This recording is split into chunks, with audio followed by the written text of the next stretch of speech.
Bismillahirrahmanirrahim. Assalamualaikum warahmatullahi wabarakatuh.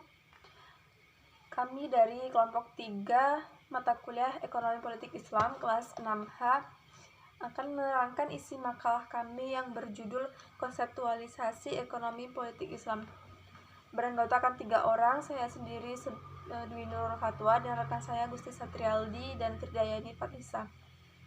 Sebelum memasuki materi, maka saya terlebih dahulu akan menjelaskan apa itu ekonomi politik Islam.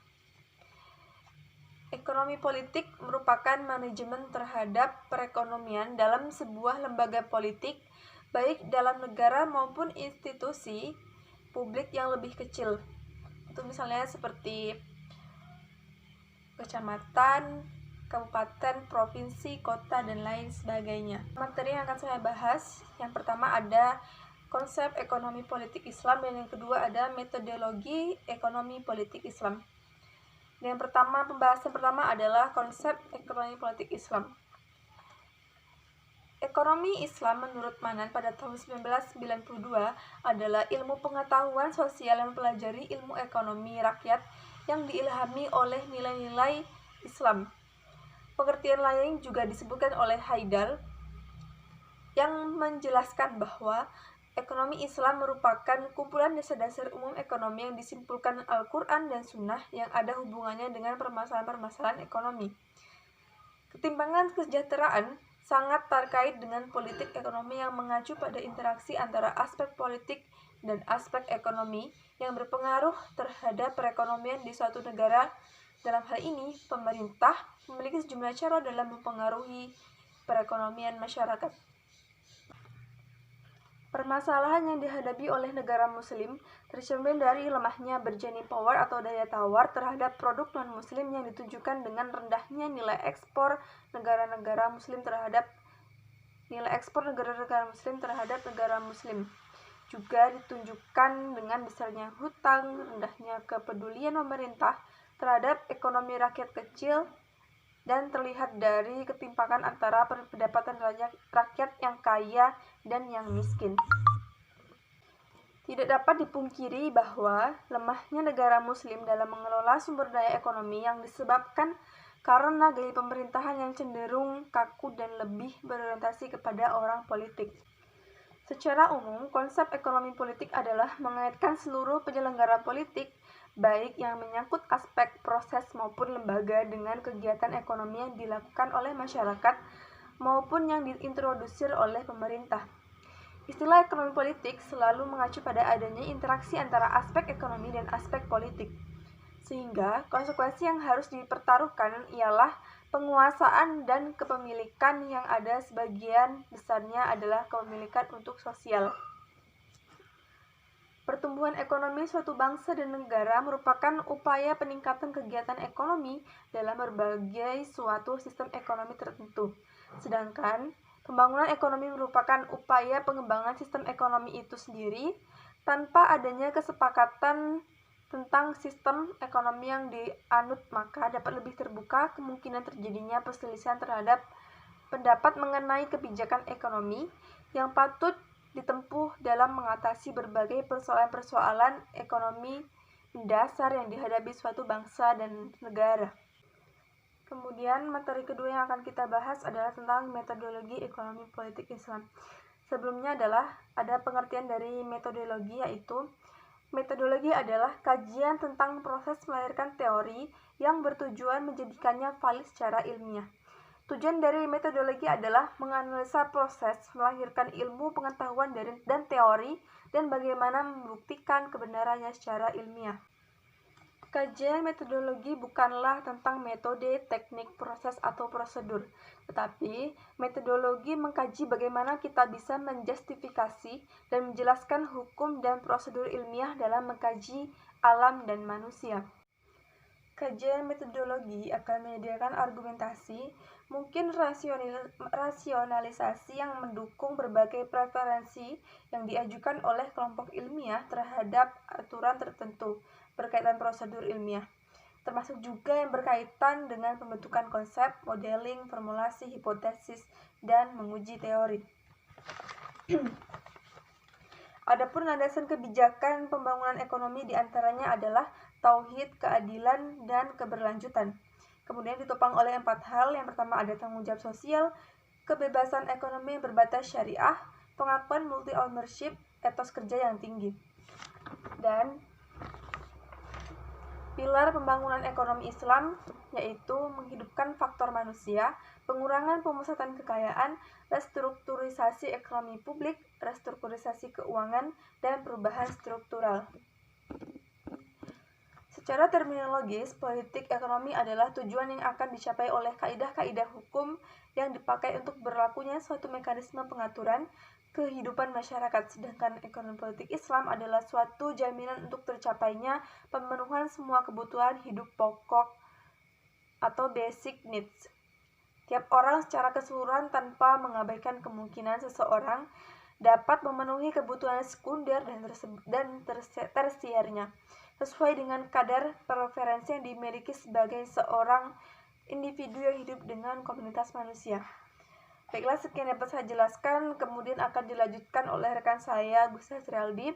Terima kasih. Wassalamualaikum warahmatullahi wabarakatuh.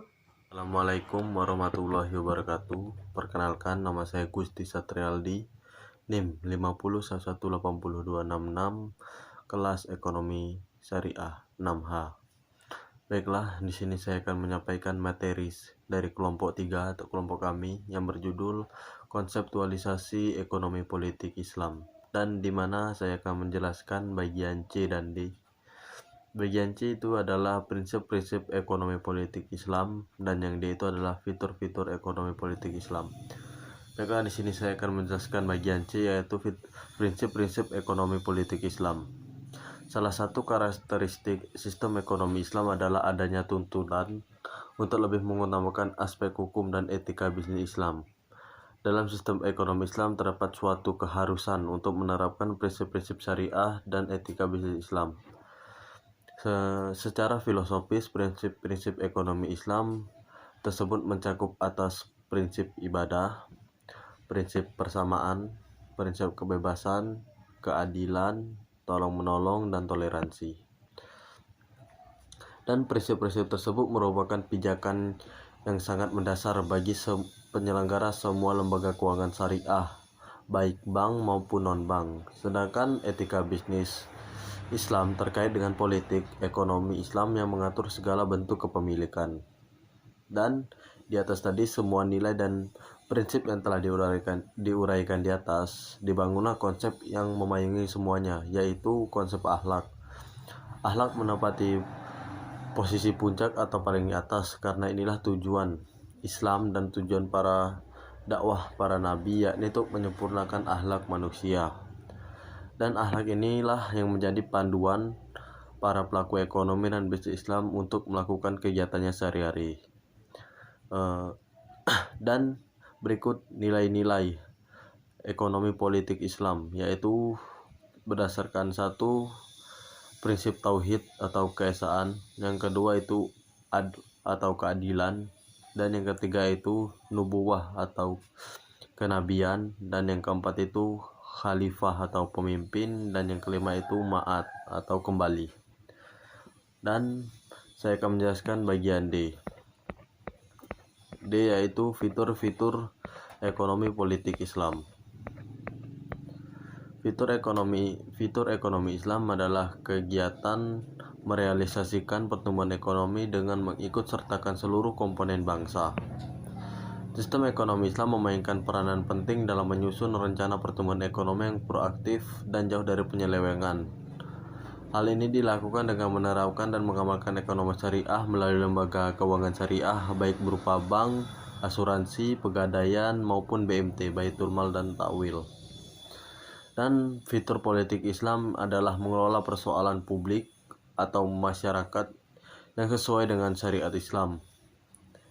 Islam adalah agama yang mengatur kehidupan manusia secara keseluruhan dalam segala aspek, termasuk tentang negara dan politik. Politik itu atau siasa adalah pemeliharaan urusan umat di dalam ataupun di luar negeri. Pelaksanaan praktisnya adalah daulah atau negara, sedangkan umat melakukan muhasabah atau kritik, saran, dan nasihat kepada daulah. Politik dalam negeri dilaksanakan negara untuk memelihara urusan umat dengan melaksanakan mabda atau akidah dan peraturan-peraturan Islam di dalam negeri. Dalam menggeluti politik dalam negeri, kaum muslim wajib memperhatikan pelaksanaan pemerintah dan meluruskannya apabila terdapat penyimpangan. Adapun politik luar negeri adalah daulah untuk memelihara urusan umat dilakukan daulah untuk memelihara urusan umat di luar negeri dengan menjalin hubungan internasional dan menyebarkan Islam ke seluruh dunia. Dalam melaksanakan aktivitas politik, penguasa mendapat pengawasan dari seluruh rakyat, baik individu maupun berkelompok.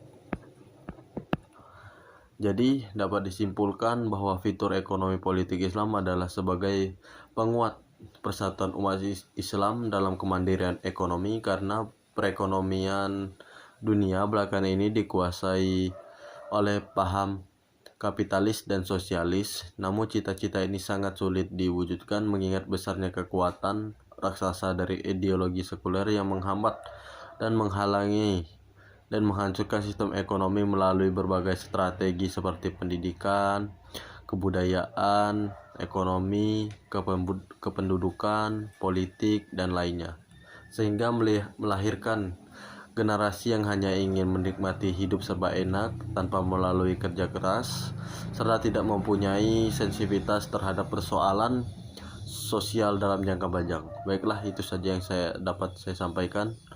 Kurang dan lebih mohon maaf. Wabillahi taufiq wal hidayah. Wassalamualaikum warahmatullahi wabarakatuh. Baiklah, saya Firdayani Fatlisa. Di sini saya akan melanjutkan penjelasan dari makalah kelompok 3, yakni tujuan dari ekonomi politik Islam.